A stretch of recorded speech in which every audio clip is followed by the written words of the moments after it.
Hello students, welcome back to my new video. आज हम एक फेमस पोएट कमला दास द्वारा लिखी गई एक फेमस पोएम के बारे में डिस्कस करेंगे जिसका नाम है एन इंट्रोडक्शन। सबसे पहले हम द पोएट कमला दास के बारे में बात करेंगे। कमला दास भारतीय अंग्रेजी साहित्य और मलयालम साहित्य की प्रसिद्ध कवित्री, लेखिका तथा नारीवादी साहित्यकार थीं। उनका जन्म 31 मार्च 1934 को पुन्नायुरकुलम, मालाबार, केरल में हुआ था। वे अंग्रेजी में कमला दास तथा मलयालम में माधवीकुट्टी नाम से लिखती थीं। उनकी कविताएं प्रेम, स्त्री की पहचान, अकेलापन, स्वतंत्रता और समाज में महिलाओं की स्थिति जैसे विषयों पर आधारित हैं। उन्होंने अपने जीवन के अनुभवों को बहुत ही ईमानदारी और साहस के साथ अपनी रचनाओं में व्यक्त किया। उनकी प्रमुख कृतियां हैं summer in Calcutta, the descendants, the old play house और उनकी आत्मकथा माई स्टोरी। कमला दास को भारतीय अंग्रेजी कविता की सबसे प्रभावशाली कवयित्रियों में गिना जाता है। एन इंट्रोडक्शन कमला दास की सबसे प्रसिद्ध आत्मकथात्मक कविता है। ये कविता पहली बार उनके कविता संग्रह समर इन कैलकाटा में प्रकाशित हुई थी। इस कविता में कमला दास ने अपने जीवन के अनुभवों, एक स्त्री के संघर्ष, प्रेम की तलाश, समाज की संकीर्ण सोच, भाषा की स्वतंत्रता तथा अपनी व्यक्तिगत पहचान को बहुत ही साहस और ईमानदारी से व्यक्त किया है। ये कविता केवल कमला दास की कहानी नहीं है, बल्कि हर उस स्त्री की कहानी है जो समाज के बनाए हुए नियमों, बंधनों और अपेक्षाओं के बीच अपनी पहचान बनाना चाहती है। इसलिए इस कविता को भारतीय अंग्रेजी साहित्य की सबसे महत्वपूर्ण नारीवादी कविताओं में गिना जाता है। अब हम एन इंट्रोडक्शन टाइटल का अर्थ क्या है इसके बारे में बात करेंगे। एन इंट्रोडक्शन शीर्षक अत्यंत उपयुक्त और सार्थक है। इस कविता में कमला दास अपना परिचय केवल नाम, जन्मस्थान या भाषा तक सीमित नहीं रखती, बल्कि अपनी पहचान, व्यक्तित्व, भावनाओं, संघर्षों, प्रेम, भाषा की स्वतंत्रता और एक स्त्री के रूप में अपने अनुभवों का परिचय देती हैं। ये कविता बताती है कि वे कौन हैं, क्या सोचती हैं और समाज के बनाए हुए बंधनों का कैसे विरोध करती हैं। इसलिए एन इंट्रोडक्शन शीर्षक केवल कवित्री का परिचय नहीं, बल्कि उनकी आत्म पहचान, स्वतंत्र व्यक्तित्व और हर स्त्री की आवाज़ का परिचय है। अब हम इसका समरी के बारे में बात करेंगे। I don't know politics but I know the names of those in power and can repeat them like days of week और names of months beginning with Nehru. कवयित्री कहती हैं कि उन्हें राजनीति की गहरी जानकारी नहीं है, लेकिन देश पर शासन करने वाले नेताओं के नाम उन्हें याद हैं। वह उन नामों को सप्ताह के दिनों या महीनों की तरह आसानी से बोल सकती हैं। वह जवाहरलाल नेहरू का नाम सबसे पहले लेती हैं, क्योंकि वे भारत के पहले प्रधानमंत्री थे। I am Indian, very brown, born in Malabar. कवयित्री कहती हैं कि वह एक भारतीय हैं। उनका रंग सांवला है और उनका जन्म मालाबार में हुआ है। उन्हें अपनी पहचान और अपने देश पर गर्व है। I speak 3 languages, right in 2, dream इन 1। कवयित्री बताती हैं कि उन्हें 3 भाषाएं बोलनी आती हैं। वे 2 भाषाओं में लिखती हैं, लेकिन सपने केवल एक भाषा में देखती हैं। इससे पता चलता है कि उनके जीवन में कई भाषाओं का महत्व है। Don't write in English, they said, English is not your mother tongue. कुछ लोग कवयित्री से कहते हैं कि तुम अंग्रेजी में मत लिखो, क्योंकि अंग्रेजी तुम्हारी मातृभाषा नहीं है। Why not leave me alone, critics, friends, visiting cousins, every one of you. कवयित्री उन सभी लोगों से कहती हैं, आलोचक, मित्र और रिश्तेदार, कृपया मुझे अकेला छोड़ दो, मेरे काम में दखल मत दो। Why not let me speak in any language I like. कवयित्री पूछती हैं कि मुझे अपनी पसंद की किसी भी भाषा में बोलने और लिखने की आज़ादी क्यों नहीं दी जाती। The language I speak becomes mine, its distortions, its queernesses, all mine, mine alone. कवयित्री कहती हैं कि जिस भाषा में मैं बोलती और लिखती हूँ वो मेरी अपनी भाषा बन जाती है। अगर उसमें कुछ गलतियाँ, अलग उच्चारण या अनोखा अंदाज है तो वो भी मेरी अपनी पहचान का हिस्सा है। मुझे उससे कोई शर्म नहीं है। It is half English, half Indian, funny perhaps, but it is honest. कवयित्री कहती हैं कि उनकी भाषा आधी अंग्रेजी और आधी भारतीय भाषा जैसी है। ये कुछ लोगों को अजीब या मज़ेदार लग सकती है, लेकिन ये पूरी तरह सच्ची और ईमानदार है। It is as human as I am human, don't you see. वो कहती हैं कि जैसे मैं एक इंसान हूँ, वैसे ही मेरी भाषा भी मानवीय है। क्या आप ये बात नहीं समझते? It voices my joys, my longings, my hopes. ये भाषा मेरी खुशियों, मेरी इच्छाओं, मेरे सपनों और मेरी आशाओं को व्यक्त करती है। and it is useful to me as cawing is to crows or roaring to the lions। जैसे कौवे के लिए काँव काँव करना और शेर के लिए दहाड़ना स्वाभाविक और आवश्यक है, उसी तरह मेरे लिए अपनी भाषा में बोलना और लिखना भी स्वाभाविक और ज़रूरी है। It is human speech, the speech of the mind that is here and not there, a mind that sees and hears and is aware। ये एक इंसान के मन की भाषा है, ये ऐसे मन की आवाज़ है जो देखता है, सुनता है, समझता है और हर बात से परिचित रहता है। Not the deaf, blind speech of trees in storm or of monsoon clouds or of rain or the incoherent mutterings of the blazing funeral pyre। ये भाषा पेड़ों, बादलों, बारिश या जलती हुई चिता की अर्थहीन आवाज़ों जैसी नहीं है।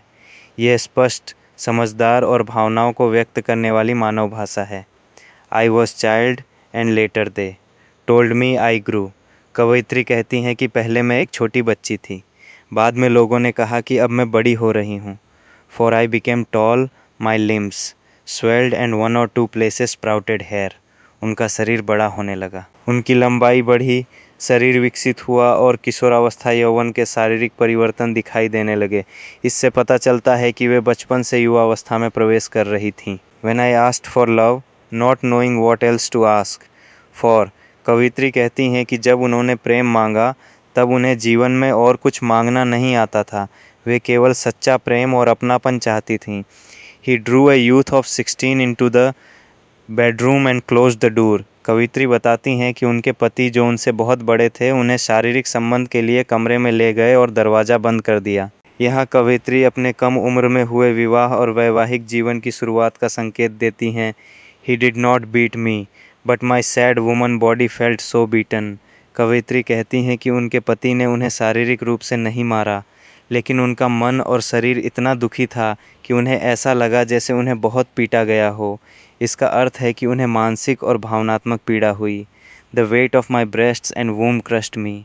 कवयित्री कहती हैं कि स्त्री होने की जिम्मेदारियां, शरीर में आए बदलाव और समाज की अपेक्षाएं उन्हें बहुत भारी लगने लगीं। उन्हें ऐसा महसूस हुआ कि इन सब का बोझ उन्हें दबा रहा है। आई श्रैंक पिटीफुली। कवयित्री कहती हैं कि वे अंदर से टूट गईं। उनका आत्मविश्वास कम हो गया और वे बहुत असहाय तथा दुखी महसूस करने लगीं। Then I wore a shirt and my brothers trousers, cut my hair short and ignored my womanliness. इन दुखद अनुभवों के बाद कवयित्री ने अपने भाई की शर्ट और पैंट पहननी शुरू कर दी, बाल छोटे कटवा लिए और अपनी स्त्री सुलभ पहचान को नज़रअंदाज करने लगीं। वे समाज द्वारा स्त्रियों पर लगाए गए नियमों और बंधनों से बचना चाहती थीं। Dress in saris, be girl, be wife, they said. समाज के लोग उनसे कहते थे कि साड़ी पहनो, एक अच्छी लड़की बनो और फिर एक आदर्श पत्नी बनकर रहो। Be embroiderer, be cook, be a quarreller with servants. लोग उनसे कहते थे कि कढ़ाई बुनाई करो, खाना बनाओ और घर गृहस्थी के काम संभालो। समाज चाहता था कि उनका जीवन केवल घरेलू जिम्मेदारियों तक सीमित रहे। Fit in, oh belong, cried the categorisers. समाज के लोग कहते थे कि सबकी तरह रहो, समाज के बनाए नियमों का पालन करो और उसी में अपनी पहचान बनाओ। वे चाहते थे कि कवयित्री अपनी अलग सोच छोड़कर समाज के अनुसार जीवन जिएं। डोंट सिट ऑन वॉल्स और peep in through our lace draped windows. समाज उन्हें चेतावनी देता है कि हमारी सीमाओं को मत लांघो, हमारे नियमों में दखल मत दो और अपनी अलग पहचान बनाने की कोशिश मत करो। अर्थात समाज चाहता था कि वे स्वतंत्र रूप से न सोचें और परंपरागत नियमों का पालन करें। बी एमी और बी कमाला और बेटर स्टिल बी माधवी कुट्टी। समाज के लोग कवयित्री से कहते हैं कि तुम अपनी कोई एक पहचान चुन लो। एमी उनका अंग्रेजी नाम है, कमाला उनका अपना नाम है और माधवी कुट्टी उनका मलयालम भाषा में लेखन नाम यानी पेन नेम है। लोग चाहते थे कि वे सिर्फ एक ही नाम और एक ही पहचान के साथ रहें। It is time to choose a name, a role. लोग कहते हैं कि अब समय आ गया है कि तुम अपना एक नाम और एक निश्चित भूमिका चुन लो। अर्थात समाज चाहता था कि वे तय करें कि उन्हें कैसी स्त्री बनकर रहना है। Don't play pretending games. लोग कहते हैं कि दिखावा मत करो, अलग अलग पहचान अपनाने की कोशिश मत करो। वे चाहते थे कि कवयित्री समाज के बनाए हुए नियमों के अनुसार ही जीवन बिताएं। डोंट प्ले एट स्किज़ोफ्रेनिया और बी ए निम्फो। समाज के लोग कवयित्री से कहते हैं कि अजीब या अलग तरह का व्यवहार मत करो। वे उन्हें ताने देते हैं और कहते हैं कि तुम अपनी भावनाओं और इच्छाओं को खुलकर व्यक्त मत करो। Don't cry embarrassingly loud when jilted in love. लोग कहते हैं कि यदि प्रेम में धोखा मिले या प्यार में असफलता हो जाए तो ज़ोर ज़ोर से मत रो, अपनी भावनाओं को छिपा कर रखो। I met a man, loved him. कवयित्री कहती हैं कि मैं एक पुरुष से मिली और उससे प्रेम करने लगी। Call him not by any name, he is every man who wants a woman. कवयित्री कहती हैं कि उस व्यक्ति का कोई एक नाम मत दो, वो हर उस पुरुष का प्रतीक है जो एक स्त्री का प्रेम चाहता है। Just as I am every woman who seeks love, उसी प्रकार मैं भी हर उस स्त्री का प्रतिनिधित्व करती हूँ जो सच्चा प्रेम और अपनापन चाहती है। In him the hungry haste of rivers, in me the oceans tireless waiting. कवित्री कहती हैं कि पुरुष की इच्छा नदी की तेज बहती धारा की तरह होती है, जबकि स्त्री का प्रेम और प्रतीक्षा समुद्र की तरह गहरा, विशाल और धैर्यपूर्ण होता है। Who are you? I ask each and every one. The answer is it is I. कवित्री जब हर व्यक्ति से पूछती हैं तुम कौन हो, तो उत्तर मिलता है मैं हूँ। अर्थात हर व्यक्ति की अपनी एक अलग पहचान और अस्तित्व होता है। Anywhere and everywhere I see the one who calls himself I. कवयित्री कहती हैं कि दुनिया के हर कोने में मुझे ऐसे लोग दिखाई देते हैं जो अपने आप को मैं कहते हैं। इसका अर्थ है कि हर इंसान की अपनी पहचान, भावनाएं और इच्छाएं होती हैं। In this world he is tightly packed like the sword in its sheath. कवयित्री कहती हैं कि इस संसार में हर व्यक्ति अपनी पहचान और भावनाओं को अपने अंदर छिपा कर रखता है, जैसे तलवार अपनी म्यान के अंदर रहती है। It is I who drink lonely, drinks at 12 midnight in hotels of strange towns. कवयित्री कहती हैं कि मैं ही वो हूँ जो अजनबी शहरों के होटलों में आधी रात को अकेली बैठकर दुख और अकेलेपन का अनुभव करती हूँ। यहाँ अकेलापन और जीवन की पीड़ा को व्यक्त किया गया है। It is I who laugh, it is I who make love and then feel shame. कवयित्री कहती हैं कि मैं ही हंसती हूँ, प्रेम करती हूँ और बाद में कभी कभी शर्म या पछतावा भी महसूस करती हूँ। अर्थात जीवन के हर सुख दुख और भावनाओं का अनुभव मैं भी करती हूँ। It is I who lie dying with a rattle in my throat. कवयित्री कहती हैं कि मैं भी एक दिन सबकी तरह मृत्यु का सामना करूँगी। जीवन और मृत्यु दोनों हर इंसान के लिए समान हैं। I am sinner, I am saint. कवयित्री कहती हैं कि मेरे अंदर अच्छाइयाँ भी हैं और गलतियाँ भी। मैं कभी पाप करने वाली हूँ तो कभी पवित्र और अच्छी भी हूँ। I am the beloved and the betrayed. मैं प्रेम पाने वाली भी हूँ और धोखा खाने वाली भी हूँ। मेरे जीवन में भी प्रेम और विश्वासघात दोनों आए हैं। I have no joys that are not yours, no aches which are not yours. मेरी खुशियाँ भी वही हैं जो हर इंसान की होती हैं और मेरे दुख भी वही हैं जो दूसरे लोगों के होते हैं। अर्थात मैं भी एक सामान्य इंसान हूँ। I too call myself I. कवयित्री अंत में कहती हैं कि जैसे हर व्यक्ति अपने लिए मैं शब्द का प्रयोग करता है, वैसे ही मैं भी अपने आप को मैं कहती हूँ। इसका अर्थ है कि मेरी भी अपनी पहचान, भावनाएं और अस्तित्व हैं। अब हम इस पोएम की समरी को आसान भाषा में बात करेंगे। कविता की शुरुआत में कमला दास कहती हैं कि उन्हें राजनीति की गहरी जानकारी नहीं है, लेकिन उन्हें देश के बड़े नेताओं के नाम याद हैं। वे नेहरू का नाम लेकर बताती हैं कि वे एक सामान्य भारतीय नागरिक की तरह देश के नेताओं को जानती हैं। इसके बाद वे गर्व से अपना परिचय देती हैं कि वे भारतीय हैं। उनका रंग सांवला है और उनका जन्म केरल के मालाबार क्षेत्र में हुआ है। वे आगे बताती हैं कि उन्हें 3 भाषाएं बोलनी आती हैं। वे 2 भाषाओं में लिखती हैं और एक भाषा में सपने देखती हैं। यहाँ वे अपनी बहुभाषी पहचान को स्वीकार करती हैं। कुछ लोग उन्हें अंग्रेज़ी में लिखने से रोकते हैं क्योंकि अंग्रेज़ी उनकी मातृभाषा नहीं है, लेकिन कमला दास इसका विरोध करती हैं। उनका कहना है कि जिस भाषा में वे अपनी भावनाएं सबसे अच्छी तरह व्यक्त कर सकती हैं, वही उनकी अपनी भाषा है। भाषा किसी की निजी अभिव्यक्ति का माध्यम है, इसलिए किसी को यह अधिकार नहीं कि वह तय करे कि कौन किस भाषा में लिखे। वे स्पष्ट कहती हैं कि उनकी अंग्रेज़ी शुद्ध ब्रिटिश अंग्रेज़ी नहीं है, उसमें भारतीय भाषाओं का प्रभाव है, लेकिन वही उसकी सबसे बड़ी विशेषता है। उनकी भाषा ईमानदार है और उनके मन की सच्ची आवाज़ है। जैसे कौवा काँव काँव करता है और शेर दहाड़ता है, उसी प्रकार मनुष्य अपनी भाषा के माध्यम से अपनी भावनाएं व्यक्त करता है।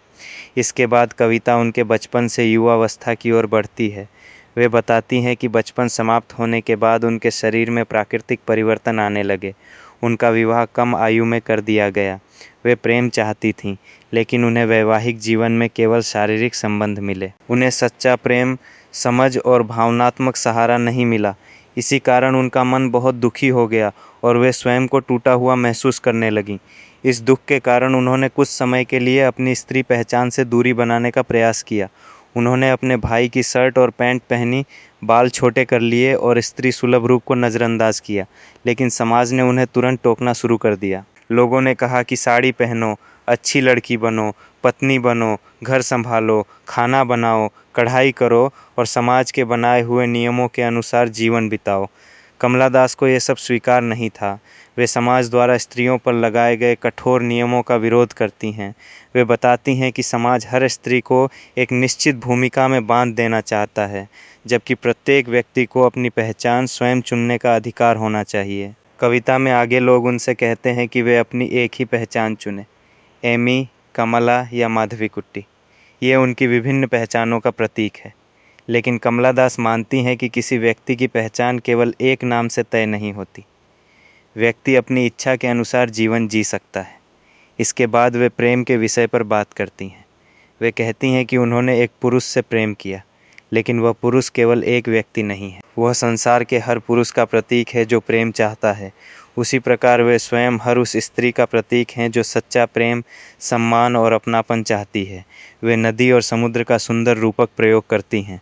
पुरुष की इच्छा नदी की तेज धारा जैसी है, जबकि स्त्री का प्रेम समुद्र की गहराई और धैर्य जैसा है।